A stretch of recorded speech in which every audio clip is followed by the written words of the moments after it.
Hi friends, I am Shaikh Ramish and welcome back to my channel Epic Skills. आज के इस lecture में हम देखेंगे कि क्लासेस क्या होती हैं, HTML एंड CSS में इनका क्या यूज़ है, किस लिए हम इनको इस्तेमाल करते हैं और किस तरह से इसको हम यूज़ करते हैं। तो चलिए शुरू करते हैं। सबसे पहले हम देखते हैं कि क्लासेस है क्या। ठीक है, the HTML class attribute is use to specify a class for an HTML element.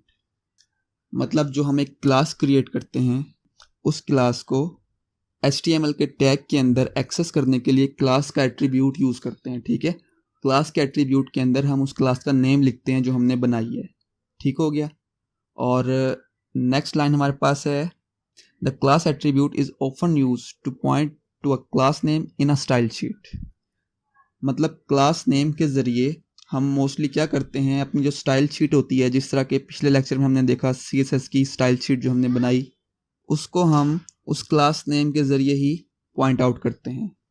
ठीक है, मतलब जो हमने अपनी स्टाइल शीट में जिस नाम से एक क्लास क्रिएट की है वही नेम हम HTML के अंदर जब हम उस क्लास को यूज़ करेंगे उसके क्लास एट्रीब्यूट के अंदर देंगे जिस नाम से हमने अपनी क्लास क्रिएट की है। ठीक है, तो नेक्स्ट हमारे पास है, it can also be use by a JavaScript to access and manipulate element with the specific class name. इसका तीसरा और इम्पोर्टेंट मकसद ये है कि हम क्लास नेम से जब हम जावास्क्रिप्ट करेंगे, अभी तो हम जावास्क्रिप्ट नहीं पढ़ रहे, जब हम जावास्क्रिप्ट की तरफ जाएंगे तब आप लोग देखेंगे कि हम उसी क्लास नेम के ज़रिए हम HTML के एलिमेंट्स को जो है उन्हें एक्सेस करेंगे उसी क्लास नेम से और उन्हें मैनिपुलेट करेंगे अपने हिसाब से। कोई स्टाइलिंग करनी है या कुछ भी चेंज करना है, ठीक है, उसके लिए भी हम क्लास नेम का यूज़ करते हैं। तो नेक्स्ट हमारे पास है मल्टीपल क्लासेस। मतलब हम सेम HTML एलिमेंट्स को एक से ज़्यादा क्लासेस भी असाइन कर सकते हैं। ठीक है, लाजमी नहीं है कि एक HTML एलिमेंट को सिर्फ एक ही क्लास दी जाए, उसे हम मल्टीपल क्लासेस भी असाइन कर सकते हैं। और नेक्स्ट हमारे पास है, different element can share same class.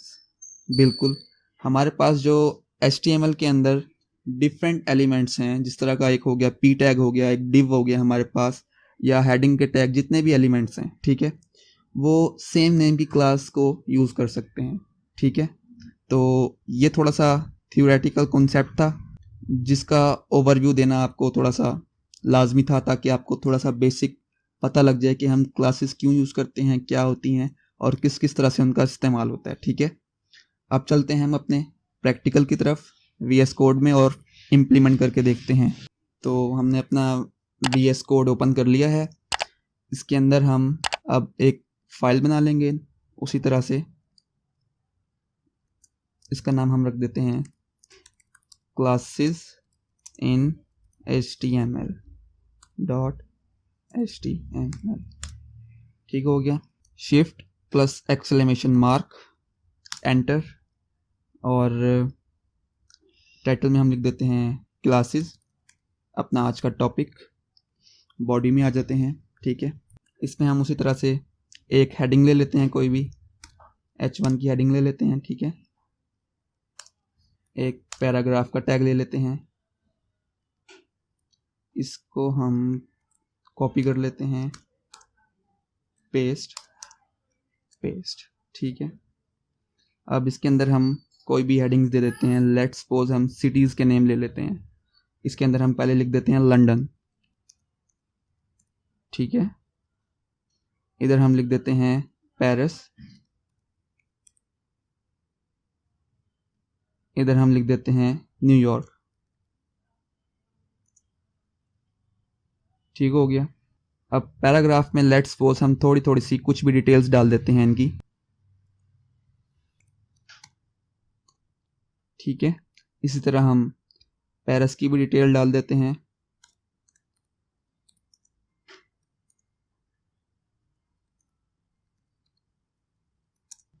और न्यूयॉर्क की भी।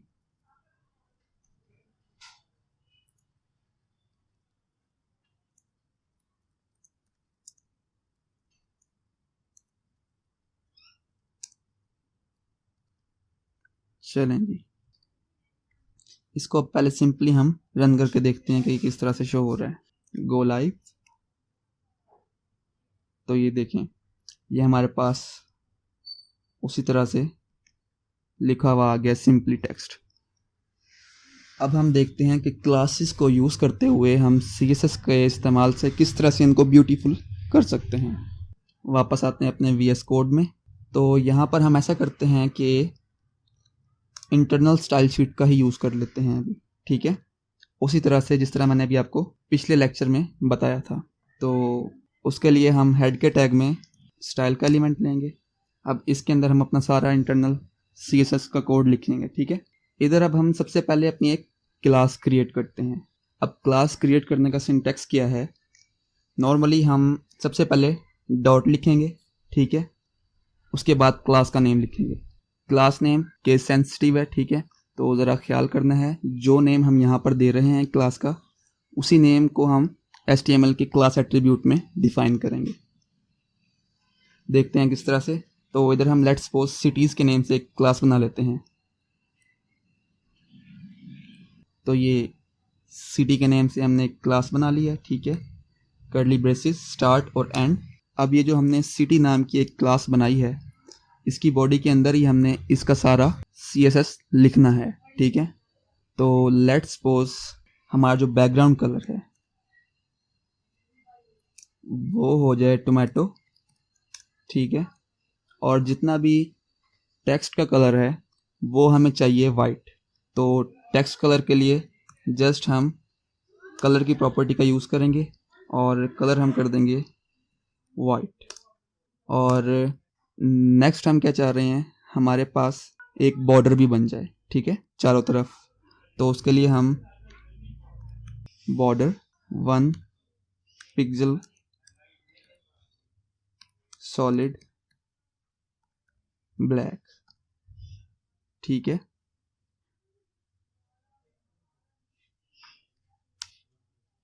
और लेट्स सपोज अब हम चाह रहे हैं कि जो हमने बॉर्डर दी है, इस बॉर्डर के चारों तरफ से 20 पिक्सल का मार्जिन भी आ जाए। तो उसके लिए हम क्या करेंगे, सिंपली मार्जिन की प्रॉपर्टी को यूज़ करेंगे और 20 पिक्सल उसकी वैल्यू सेट कर देंगे, ठीक है। नेक्स्ट हम चाह रहे हैं जो बॉर्डर है, बॉर्डर के अंदर जितना भी कंटेंट हमारा हो, जितना भी टेक्स्ट हो, उस टेक्स्ट को भी चारों तरफ से पैडिंग मिल जाए, ठीक है, स्पेस मिल जाए, उसे हम बोलते हैं पैडिंग। तो इधर पैडिंग की प्रॉपर्टी यूज़ करेंगे और उसी तरह से 20 पिक्सल पैडिंग दे देंगे, सेव करेंगे। ये देखें, ये हमारी सिटी के नेम की एक क्लास बन गई है, ठीक है। इसको हम हमेशा डॉट से स्टार्ट करते हैं, देन हम क्लास नेम लिखते हैं, उसके बाद कर्ली ब्रेसेस स्टार्ट और एंड। अब इनकी बॉडी के अंदर हमने अपना सारा क्लास का कोड लिखना होता है, जिस तरह से ये हमने लिख दिया है। अब जिस जिस एलिमेंट को हम ये क्लास का नेम असाइन करते जाएंगे, वहाँ पर सेम जो है स्टाइलिंग होती जाएगी, ठीक है। तो चलिए देखते हैं कैसे। इस क्लास को अपने मार्कअप को असाइन करने से पहले हम क्या करते हैं, हम एक काम करते हैं कि div एलिमेंट ले लेते हैं। ये div ले लिया हमने एक, ठीक है, अपने इस पेयर को कट किया, इस div में पेस्ट कर दिया, ठीक है। उसी तरह से एक div इधर ले लेते हैं,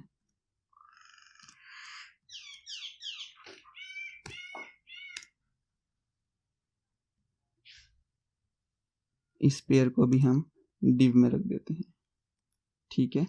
उसी तरह से एक div और लेते हैं और इसको हम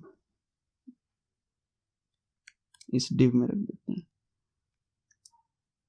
बेसिकली div का मतलब ही यही होता है कि सेम लेवल के एलिमेंट्स को आप एक div में रखते जाएं, ठीक है। तो अब हम देखें कि div देने से हमारे पास एक आसानी और हो गई है। हमने जस्ट ये जो क्लास है इस div को देनी है और इस div को जो है पूरी स्टाइलिंग इस क्लास वाली मिल जाएगी। तो क्लास देने के लिए उसी तरह से क्लास का एट्रीब्यूट लिखेंगे हम div के स्टार्टिंग टैग में, और उस एट्रीब्यूट के अंदर हम क्लास का नेम डिफाइन करेंगे, सेम नेम वही जो हमने ऊपर क्लास नेम को डिफाइन किया है, ठीक है, CITY सिटी। और इधर भी हम क्लास का एट्रीब्यूट यूज़ करके उसमें हम सिटी को पास कर देंगे। इसी तरह से अपने थर्ड डिव के अंदर भी हम क्लास के एट्रीब्यूट को यूज़ करते हुए सिटी को डिफाइन कर देंगे। सेव करते हैं। अब चल के देखते हैं। तो ये देखें, ये हमारे पास क्लास के अंदर जितना भी हमने अपना स्टाइल का कोड लिखा उसकी वजह से ये तीनों को वही स्टाइलिंग मिल गई है। तो जैसा कि मैंने अभी आपको स्लाइड्स में बताया था कि multiple HTML element can use same class name, तो यहाँ पर हमने वही काम किया है। हमारे पास एक डिव ये था, दूसरा ये था, तीसरा ये था, ठीक है। तीनों के अंदर डिफरेंट हमने डिटेल्स लिखी हुई थी। अब क्योंकि हमें सेम ही स्टाइल चाहिए था तीनों डिव्स के ऊपर, तो हमें बजाय बार बार तीनों के लिए अलग अलग नाम से क्लास क्रिएट करें, हमने एक ही क्लास बनाकर उसको तीनों डिव्स को असाइन कर दिया, ठीक है। मेन जो मकसद है क्लास बनाने का, वो मकसद ही रीयूजेबिलिटी है, जो हमने बार बार रीयूज़ किया क्लास को, ठीक है। तो ये था हमारा क्लास का सिंटैक्स और उसको HTML में डिफ़ाइन करने का तरीका। अब हम क्या करते हैं, एक और क्लास बनाते हैं, ठीक है। फॉर एग्जांपल हमारे पास ये जो आउटपुट है, इसमें जो सेंटर वाला टैग है, ये वाला डिव, हम चाहते हैं इसका ये जो जितना भी टेक्स्ट लिखा हुआ है ये हमें सेंटर में शो हो, ठीक है। तो उसके लिए हम क्या करते हैं, उसके लिए हम यहाँ पर आते हैं, ठीक है, अपने स्टाइल के टैग्स के अंदर। यहाँ पर हम एक और क्लास बना लेते हैं, डॉट का साइन। उसके बाद हम इधर लिखेंगे लेट्स सपोज मेन, कुछ भी लिख सकते हैं, कोशिश करें कि रिलेटेड नेम हो जिस मकसद के लिए आप क्लास बना रहे हैं, ठीक है। और ब्रैकेट्स, इसके अंदर हम लिख देते हैं, क्योंकि हमने अपना जितना भी टेक्स्ट है, कंटेंट है, उसको सेंटर अलाइन करना है, तो उसके लिए एक प्रॉपर्टी यूज़ होती है CSS की,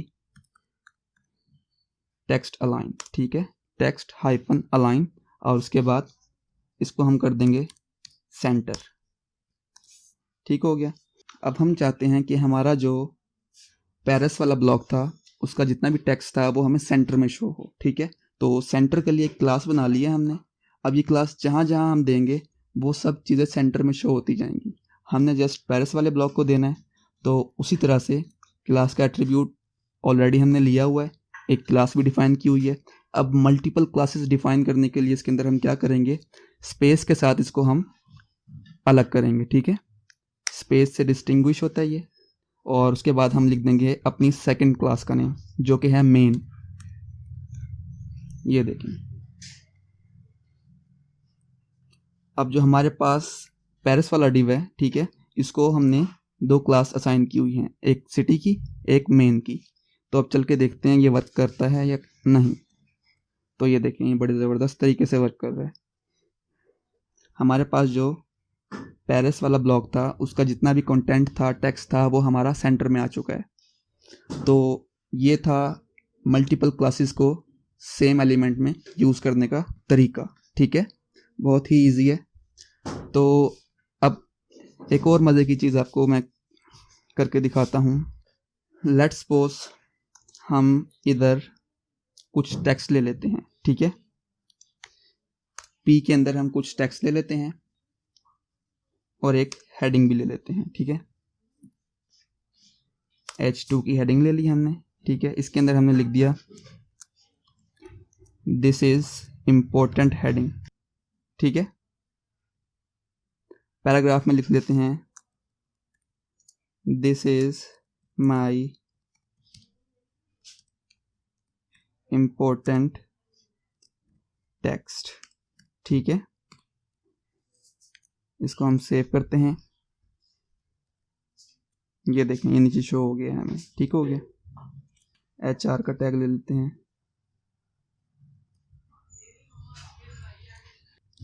अब हम क्या चाह रहे हैं, हम चाह रहे हैं कि दिस इज़ इम्पोर्टेंट हेडिंग और this is my important text, इसके अंदर जो इम्पोर्टेंट वर्ड यूज़ हुआ है इसको हम थोड़ा सा हाईलाइट करना चाह रहे हैं, इसका हम कलर रेड करना चाह रहे हैं ताकि इस पर ज़रा फोकस पड़े, ठीक है। तो उसके लिए हमें क्या करना होगा, उसके लिए हम एक और लेट्स सपोज एक क्लास बना लेते हैं नोट के नाम से, ठीक है।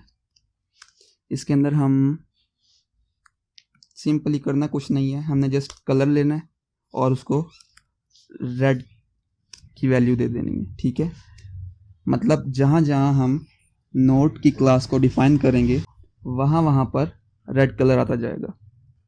अब हमने क्योंकि स्पेसिफिक जगह पर हमने अपना रेड कलर देना है, तो देखते हैं उसे किस तरह देंगे। हम आ जाते हैं पहले H2 में।